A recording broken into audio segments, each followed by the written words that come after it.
Wonderful. Thank you, Marka. So to introduce myself, my name is Laura Paul, and I'm really happy to welcome you all here for the CBEAR Fellows virtual seminar series for the first one. This is a really exciting program featuring some of our recent work by fellows with our group. And before I introduce today's speaker, just some quick housekeeping. You may submit any questions to the chat, which will be monitored throughout, and questions will be compiled for the question and answer session at the end. So if you have any questions, please submit them via the chat. Everyone will remain muted today, and I look forward to seeing you all next on February 1st for Dr. Jim Cox. So to introduce today's speaker, we're really lucky to have Dr. Sheila Reddy here. She is, in fact, you saw her on a previous slide, a past winner of the CBEAR Prize. Dr. Reddy is the Associate Director of Strategic Initiatives in the Chief Strategy Office at the Nature Conservancy. And I'm really excited to hear what you have to say. So I'm going to stop sharing my screen, and it's on to you, Dr. Reddy. Right.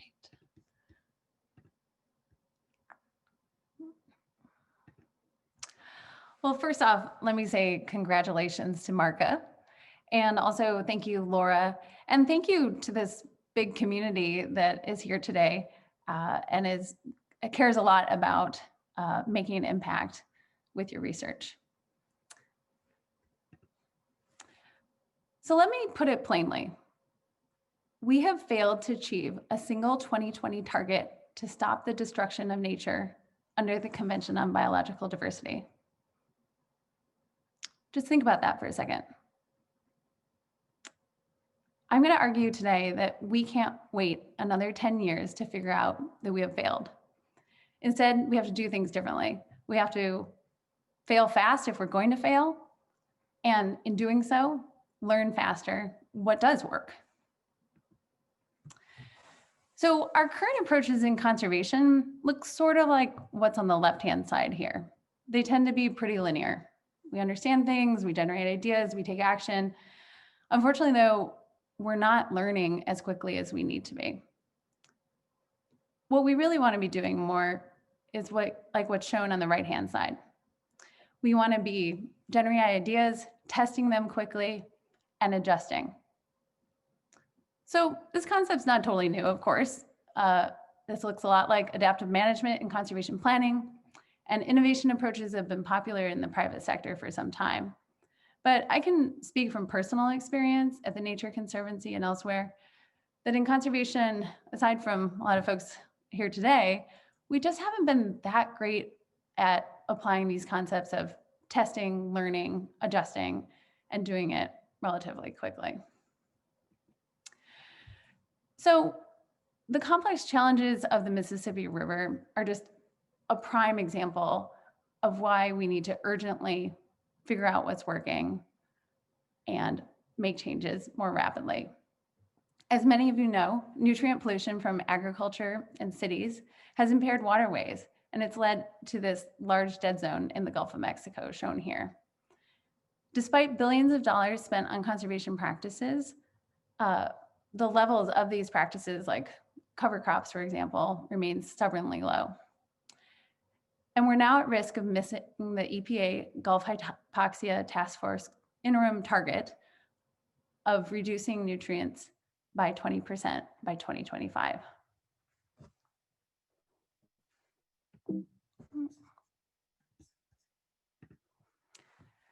So a couple years ago at the Nature Conservancy, we were taking a new look at our agricultural strategies.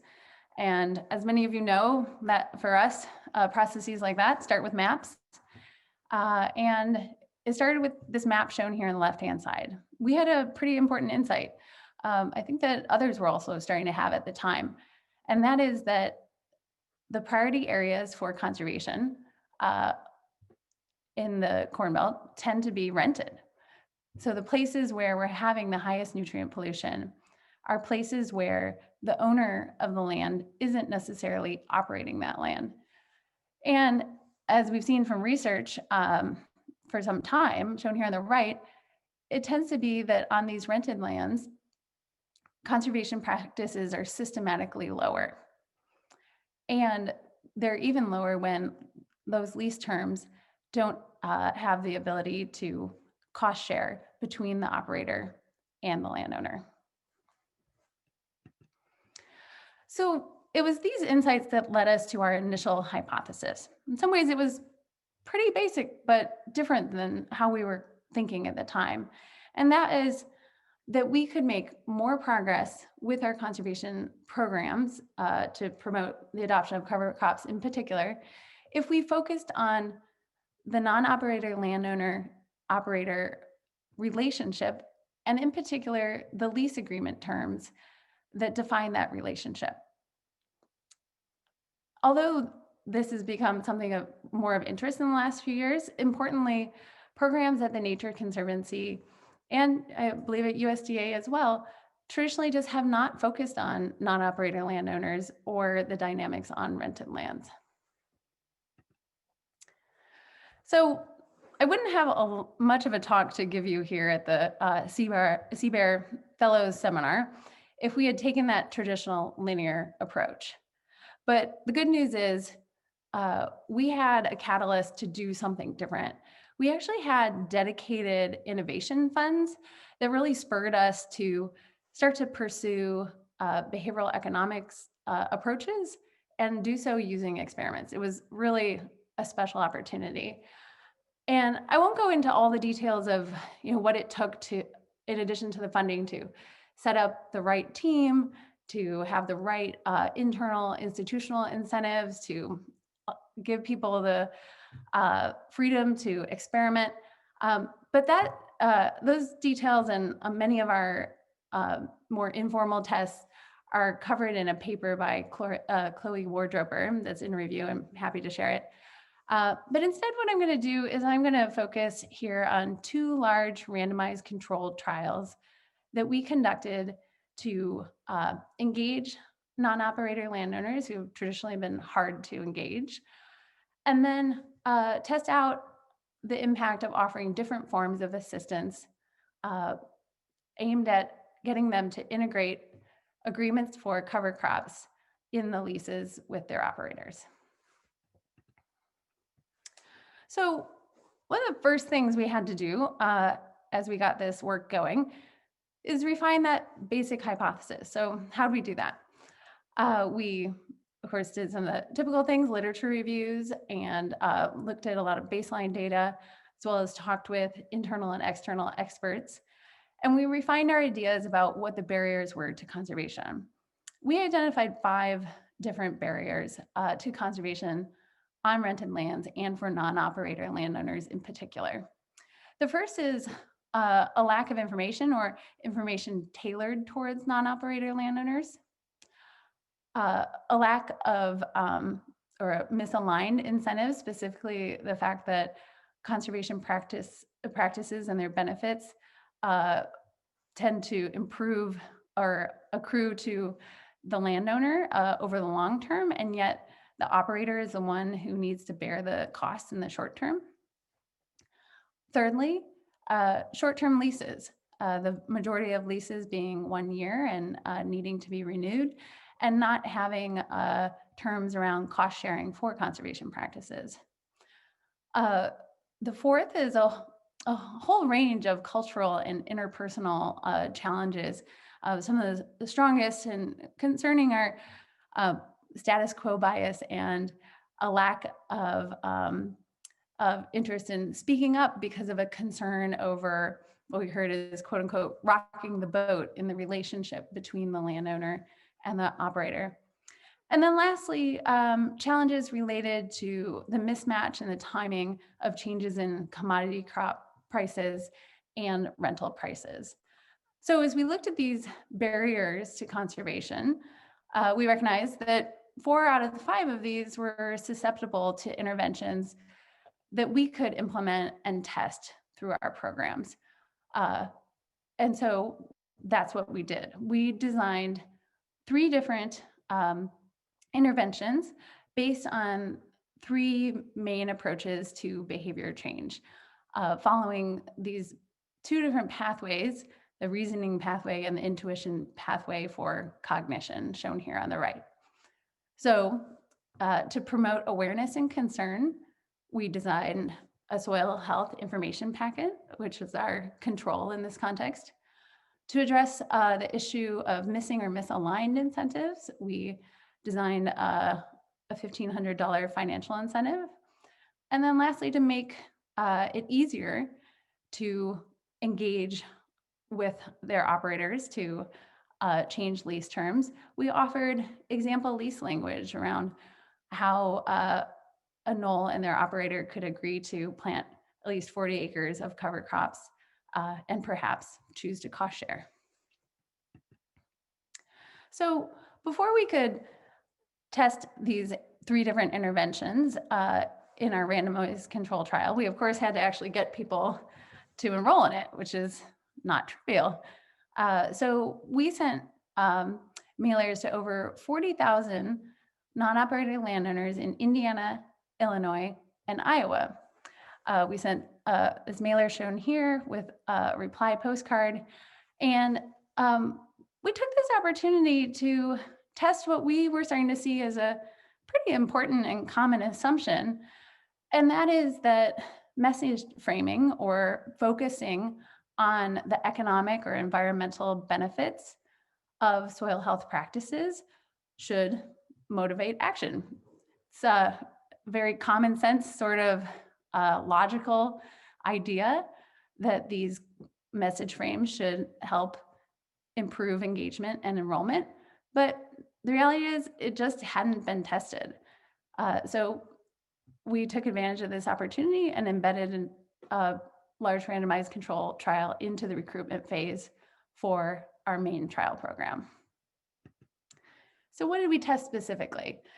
We compared an economic benefits message frame shown here in the upper left versus a informational message, which was our control. And then we also compared a sort of win-win economic and environmental benefit message, also again, compared to the informational message. And so we limited the experiment to just these 3 different messages because we actually ran a pretty good size pilot that gave us some really important information for our power analyses. And we concluded that we'd only be able to test 3 different messages and still maintain high statistical power. So that was an important learning right there. But what was the key learning? Well, it turns out we did not get evidence of an improved response from message framing. This is this really common sense, commonplace practice, and we did not find evidence to support it. Even more interestingly, when we looked at a critical subpopulation of non-operator landowners, and those happened to be the landowners who had previously not used cover crops, so the ones that we really care about taking action, it turns out that the economic message frame actually decreased their interest in our program. So why might this be? Why did this backfire? This is pretty important stuff to first just know and start to understand why and think about what we can do differently. So a few thoughts here. First off, it might be reasonable to assume that the non-operating landowners who have previously not done conservation practices don't believe in the economic benefits of these practices as evidenced by their behavior. And when you also are not believing in the economic benefits, if you get an economic benefit message, it's just conflicting with your worldview. And there's literature showing that when you have this type of conflict, there's a sort of emotional reactance. Whereas the simple what is soil health informational message doesn't ask anyone to agree with it. Instead, it's inviting people to learn and take a first step. In addition, and importantly, this economic benefit message just may not be credible. the message is arguing that land asset values might improve with conservation. And despite losses in soil over the last decades, land prices keep increasing. So landowners might say this just doesn't add up. They also might be looking at the messenger, which was the Nature Conservancy, as well as Purdue and Johns Hopkins University. And they might be looking and seeing us, the Nature Conservancy, and they not trusting us as a source of agricultural economic information. We are, first and foremost, an environmental organization. And they might even perceive an ulterior motive for us using an economic benefit frame for what ultimately is an environmental action. So these are all what we think are some interesting hypotheses that future tests could follow up on and emphasize that the messenger may be as important as the message. So despite the fact that message framing did not improve our enrollment, we were successful in enrolling nearly 4,000 landowners controlling 1.8 million acres, shown here on the map. So this is a nice portion of that population. And what we did is we then randomized these landowners into these 3 different treatment groups. The information packet, which was our control, the information packet plus the lease language, and then the information packet, lease language, and financial incentive. And I just want to note here, you'll see that these treatments were sort of additive. So we were more interested in just seeing, can we get non-operator landowners to take some action with their operator? We were more interested in that because as far as we could see, there wasn't a lot out there that is making an impact with this population. We're more interested in that than separating out the marginal effects of any part of this one of these treatments. So here's a look at the front and back of that soil health information packet. You'll see our logos as well as the logos of our supporters. This is actually a result of one of those small tests from focus groups where having these other logos, people indicated, made them feel that this was more trustworthy, more like a local effort and more connected to the agricultural community. And then this is the inside of the soil health information packet. All the information was the same except for the key aspects of the treatment, and the language was tailored and the resources were tailored to the specific state that the non-operator landowner was in. As you'll see here, it says, "Dear Illinois farmland owner." And if it were in another state, of course, it would say, "Dear Iowa or Indiana farmland owner." So here's the upshot. We found no difference in cover crop adoption based on remote sensing data. So this is pretty important, and it's really important to know that we wouldn't have been able to do this without this remote sensing data from Dagon's Optus tool. That's because the remote sensing data provided us with an objective measure of our outcome for all of the landowners enrolled in our program. We weren't having to rely on them following up and completing our survey.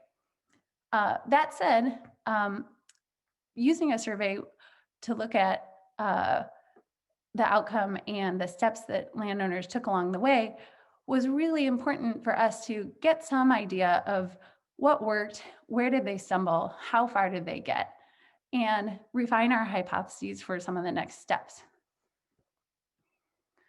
So let's talk about that. What else might be needed? Why didn't we see any adoption?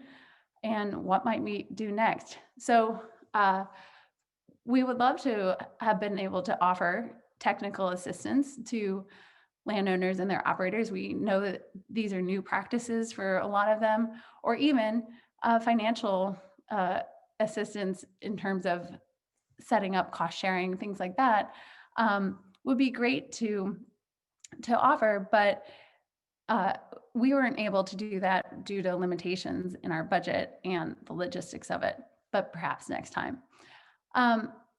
Another thing that's interesting to consider is that maybe people simply need more time.